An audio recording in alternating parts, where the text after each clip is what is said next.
بسم الله الرحمن الرحيم. الحمد لله رب العالمين، والصلاة والسلام على سيد الأنبياء والمرسلين محمد وآله وصحبه أجمعين، أما بعد. قال الله تبارك وتعالى: أعوذ بالله من الشيطان الرجيم، بسم الله الرحمن الرحيم. كنتم خير أمة أخرجت للناس تأمرون بالمعروف وتنهون عن المنكر. صدق الله العظيم. وقال النبي صلى الله عليه وسلم: بلغوا عني ولو آية، او كما قال علیہ الصلاۃ والسلام. محترم دوستو، بزرگوں، اللہ تبارک و تعالیٰ نے ہم سب کو بہت قیمتی دولت عطا فرمائی ہے، اور وہ دولت ایمان و یقین کی دولت ہے. اللہ کی ذات و صفات کے یقین کی دولت بن مانگے اللہ رب العزت نے ہم سب کو عطا فرمائی ہے. اور دنیا کا دستور ہے، جو چیز جتنی زیادہ مہنگی اور قیمتی رہتی ہے، آدمی اس کو بچانے کی بھی محنت کرتا ہے اور اس کو بڑھانے کی بھی محنت کرتا ہے. ایک تاجر کے لیے اس کی سب سے قیمتی دولت اس کی تجارت ہے. جو چیز کی بھی تجارت کرتا ہو، وہ اپنی اس تجارت کو باقی رکھنے کی بھی کوشش کرتا ہے اور بڑھانے کی بھی کوشش کرتا ہے. اگر کبھی نقصان ہو جائے، گھاٹا ہو جائے، تو وہ غور کرتا ہے کہ مجھ سے کہاں غلطی ہوئی، کون سی ایسی کمی کوتاہی رہ گئی کہ اس مرتبہ کی تجارت میں مجھ کو نقصان ہوا، اور پھر اگلی باری کو یہ کوشش کرتا ہے کہ پچھلی غلطی نہ ہو پائے. کیوں؟ اس لیے کہ اس کی نظر میں تجارت ایک بہت بڑی دولت اور نعمت ہے، اور وہ اپنی دولت اور نعمت کو باقی بھی رکھنا چاہتا ہے، بڑھانا بھی چاہتا ہے. یہ دنیا کا نیم ہے. تو ایسے ہی میرے دوستو بزرگوں، اللہ رب العزت نے ہم سب کو ایمان اور اعمال کی قیمتی دولت دی ہے. یہ ایسی قیمتی دولت ہے، یہ ایسی انمول نعمت ہے کہ جس کا مقابلہ دنیا کی کوئی نعمت نہیں کر سکتی، دنیا کی کوئی دولت نہیں کر سکتی. آدمی کتنی بھی بڑی تجارت کھڑی کر لے وے، کتنا ہی بڑا کاروبار اور ملازمت بنا لے وے، کتنے ہی بڑے بنگلے کھڑے کر لے وے، کتنی ہی فیکٹریاں لگوا لے وے، کب تک اس کے قبضے میں ہے؟ جب تک اس کے ہوش و حواس باقی ہیں تب تک وہ اس کا اپنا ہے. مرنے سے پہلے بعض مرتبہ اس کی ساری چیزیں اس کی اولاد میں بٹ جاتی، کیونکہ ہوش و حواس جب تک ہے، ہاتھ پیر میں جان ہے، طاقت ہے، تو سب اس کا ہے. بعد میں بولتے ہیں نا کہ چڑھتے سورج کو بھی ایک مرتبہ زوال آتا ہے. تو سورج ایک وقت تک اوپر چڑھتا ہے، لیکن پھر شام کا وقت آتے ہی اس کی روشنی میں بھی کمزوری آنے لگتی ہے. اتنی کمزوری آتی ہے کہ یہاں تک کہ وہ اپنی پوری روشنی کھو کر مغرب کی سمت میں ڈوب جاتا ہے، اپنی حیثیت ختم کر دیتا ہے. تو ایسے ہی میرے دوستو بزرگوں، انسان ہمیشہ تو جوان رہے گا نہیں، ہمیشہ تو طاقت اور قوت اور صلاحیت کا مالک تو رہے گا نہیں. جب تک اس کے پاس طاقت ہے، قوت ہے، صلاحیت ہے، ہوش و حواس ہے، تب تک وہ اپنی ساری چیزوں سے نفع اٹھائے گا. لیکن یہ ہمیشہ باقی رہنے والی چیزیں نہیں ہیں. یا تو موت کے اوپر یہ ختم ہوگی، یا تو بیماری کے اوپر ختم ہوگی، یا ایسا بڑھاپا آئے گا کہ جو اس کے ہوش و حواس کو بھی ختم کر دے گا، اس کی صلاحیتوں کو بھی ختم کر دے گا. بہت سارے اس دنیا کے اندر ایسے آئے کہ جن کی جوانی کو دیکھو تو پوری جوانی صلاحیتوں سے بھری ہوئی، طاقت اور قوت سے بھری ہوئی. پھر جب بڑھاپا ان کا دیکھو تو بڑھاپے میں پیشاب پاخانے کے لیے لے جانے کے لیے بھی دوسرے کا سہارا، نہ کھا سکتے ہیں نہ ہضم کر سکتے ہیں. ایسی نوبت آ جاتی آدمی کی. تو صلاحیت کتنی بھی ہو، دنیا کی دولت بتانا یہ مقصود ہے کہ دنیا کی نعمت اور دنیا کی دولت چاہے حکومت کے نقشے ہو یا دولت کی بھرمار ہو یا پھر جو ہے تو تجارت اور کاروبار کی مشغولیت ہو یا صلاحیت ہو یا طاقت اور قوت ہو یا اونچے خاندان والا ہونا ہو یا خوبصورت ہو، کوئی بھی دولت ہو، یہ ساری دولت کسی انسان کے پاس ہمیشہ رہنے والی نہیں ہے، یہ تو موت پر ختم ہوگی۔ اچھی اچھی صلاحیت والے اس دنیا میں آئے کہ جو بھری جوانی میں اس دنیا سے ختم ہو گئے۔ ابھی زیادہ زمانہ نہیں گزرا ہے، دنیا کا ایک مشہور ڈانسر گزرا ہے جو ایک دم جوانی کے عالم میں باوجود اپنے ساتھ کئی ڈاکٹروں کے رکھنے کے، اور جو وہ کھانا کھاتا تھا اس کو لیب میں چیک کرواتا تھا، اس کے بعد جو ہے تو کھانا کھاتا تھا۔ کیوں؟ بیماری کا ڈر، کہیں میں بیمار نہ پڑ جاؤں اور اس بیماری کی وجہ سے میری خوبصورتی، میری صلاحیت پر فرق نہ پڑے۔ لیکن بھری جوانی میں ایسا بیمار پڑا ہے، کینسر کی ایسی بیماری پڑی ہے کہ وہ جوانی میں ہی مر گیا۔ تو آدمی لاکھ جتن کر لے اپنی طاقت کو بچانے کے لیے، اپنی صلاحیت کو بچانے کے لیے، اللہ کی مرضی کے آگے ساری دنیا بے بس ہے۔ ہوگا وہی جو اللہ چاہے گا۔ آدمی کی کتنی بھی مرضی ہو، مرضی تو اللہ کی چلے گی دوستوں۔ تو دولت، حکومت، صلاحیت، خوبصورتی، یہ دنیا کی ساری نعمتیں ایک وقت آنے پر ختم ہو جائے گی۔ کوشش تو انسان کرتا ہے اس کو باقی رکھنے کی، لیکن اس کی کوششیں بیکار ہیں، اس کی کوششیں کام نہیں آئیں گی۔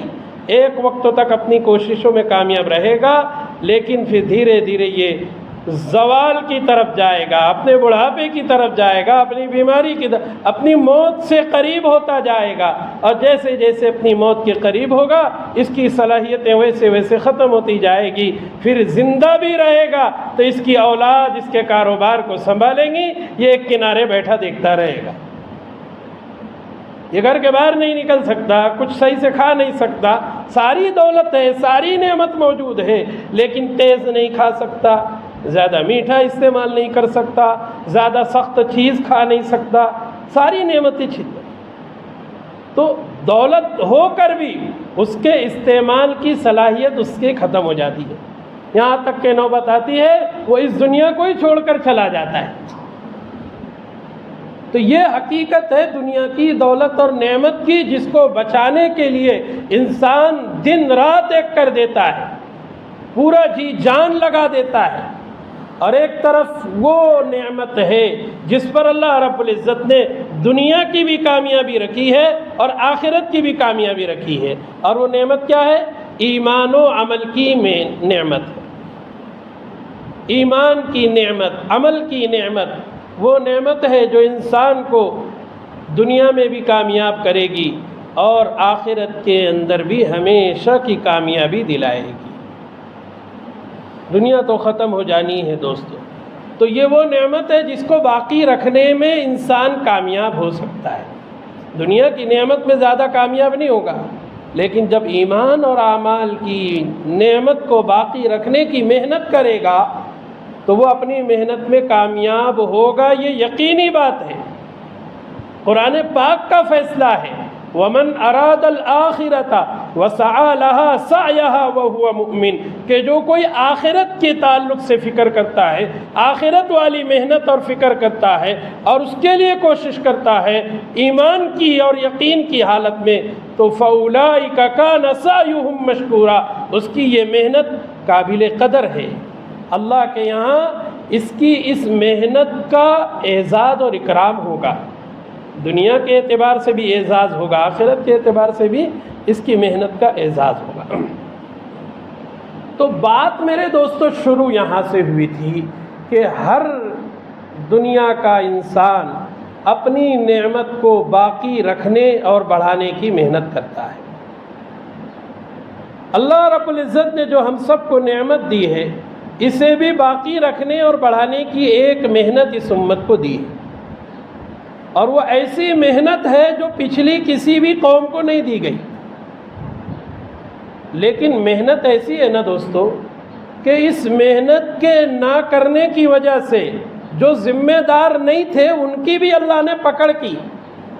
پچھلی قوم کے اندر سیرت کے اندر ایک واقعہ ملتا ہے، بنی اسرائیل کا ایک آدمی بہت بڑا اللہ والا اپنے خانقاہ میں بیٹھ کر اللہ اللہ کر کے کئی سال گزار دیے، پلک جھپکنے کے برابر بھی اس نے نافرمانی نہیں کی۔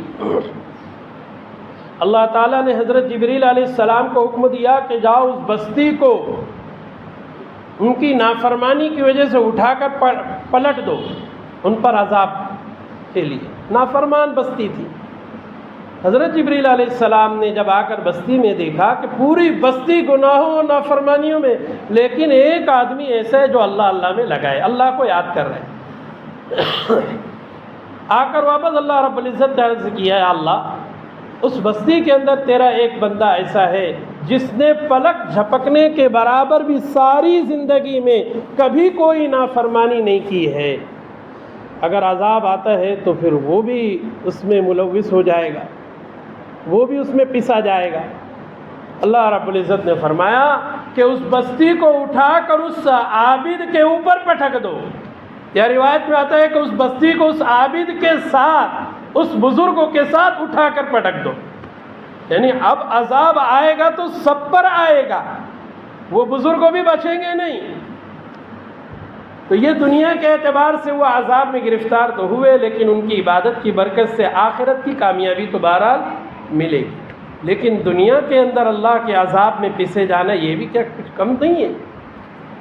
تو جو قوم محنت کی ذمہ دار نہیں تھی، ان کے اوپر ذمہ داری نہیں تھی، لیکن اس کے باوجود پوری بستی بے دینی میں زندگی گزار رہی ہے، نافرمانی اور گناہوں کی آگ لگی ہوئی ہے پوری بستی میں، اس آگ کو بجھانے کی اس نے کوئی فکر نہیں کی، یہ اپنے جو ہے تو نماز میں اپنے ذکر و تلاوت میں لگائے، میں تو نماز پڑھ رہا ہوں، میں تو تلاوت کر رہا ہوں، میں اللہ اللہ کر رہا ہوں، دوسرا کوئی کیا کر رہا ہے مجھ کو اس سے کوئی پرواہ نہیں۔ تو یہ سوچ یہ بہت بڑا شیطانی دھوکہ ہے۔ تو جو قوم اس محنت کی ذمہ دار نہیں تھی، جب وہ پسی گئی تو ہم تو ذمہ دار ہیں، اللہ رب العزت نے اس امت کو ذمہ دار بنایا ہے۔ اور جو آیت شروع میں پڑھی گئی کنتم خیر امت اخرجت للناس، تم بہترین امت ہو، لوگوں کے نفع کے لیے نکالے گئے ہو، تمہارا دنیا میں آنا لوگوں کو فائدہ پہنچانے کے لیے ہے، تمہارا دنیا میں آنا لوگوں کے فائدہ پہنچانے کے لیے ہے، اور اس فائدے کی وجہ سے خیر امت کا لقب تمہیں دیا گیا ہے۔ اور وہ فائدہ کیا ہے؟ آیت کے اندر آگے اللہ رب العزت نے ارشاد فرمایا تأمرون بالمعروف وتنہون عن المنکر، لوگوں کو بھلی باتوں کا حکم کرتے ہو اور برائی سے روکتے ہو۔ تو امر بالمعروف اور نہی عن المنکر یعنی اچھائی کا حکم کرنا اور برائی سے رکنا اور روکنا، خود بھی نیک عمل کرنا اور دوسروں کو نیک عمل کی دعوت دینا، خود بھی برائی سے رکنا، دوسروں کو برائی سے روکنے کی محنت کا کرنا، یہ اس امت کی سب سے اہم اور وہ بڑی ذمہ داری ہے جس کی وجہ سے خیر امت کا لقب اللہ رب العزت نے اس امت کو دیا ہے۔ ایک بہت بڑے مفسر گزرے علامہ قرطبی رحمۃ اللہ علیہ، بہت پرانے مفسر ہیں جنہوں نے قرآن کریم کی تفسیر عربی زبان میں لکھی ہے، تو انہوں نے فرمایا اس آیت کی تفسیر میں مدح لهذه الامة ما اقاموا ذلك واتصفوا به، اس امت کی یہ خوبی، یہ جو لقب ملا اس امت کو، یہ اس وقت تک اس امت کے ساتھ باقی رہے گا جب تک یہ امت اس کام کو کرتی رہے گی، اللہ کے بندوں کو اللہ سے جوڑنے کی محنت کرتی رہے گی، خود بھی دین پر چلے گی، دوسروں کو بھی دین پر چلانے کی محنت اور کوشش کرے گی، خود بھی برائی سے رکیں گی، دوسروں کو بھی برائی سے روکنے کی کوشش کرے گی۔ تو جب تک یہ محنت ہوگی جب تک یہ امت خیر امت کہلائے گی۔ جس دن یہ امت امر بالمعروف اور نہی عن المنکر کو چھوڑے گی تو وَتَوَاطَوْا عَلَى الْمُنْكَرِ زَالَ عَنْهُمْ اسْمُ الْمَدْحِ، اللہ تعالیٰ یہ خوبی اور یہ صفت اس امت سے چھین لے گا۔ اس خوبی کے سب سے بڑے حقدار صحابہ کرام رضی اللہ عنہم اجمعین تھے، بلکہ مفسرین فرماتے ہیں خیر امت کا مطلب ہی صحابہ ہے۔ کیوں؟ اس لیے کہ صحابہ نے اس کام کو 100% کیا۔ مدینے سے بھی بہترین اور برکت والا شہر کوئی ہو سکتا؟ نہیں ہو سکتا۔ مکہ مدینہ اس دنیا کا سب سے بہترین مقام ہے، اس دنیا کی سب سے بہترین جگہ ہے، جہاں پر برکتیں نازل ہوتی ہے، رحمتیں نازل ہوتی ہے، جہاں کی ایک ایک عبادت کا ثواب دنیا کے کسی بھی کونے میں بیٹھ کر آدمی کرے وہاں کی برابری انسان کر نہیں سکتا۔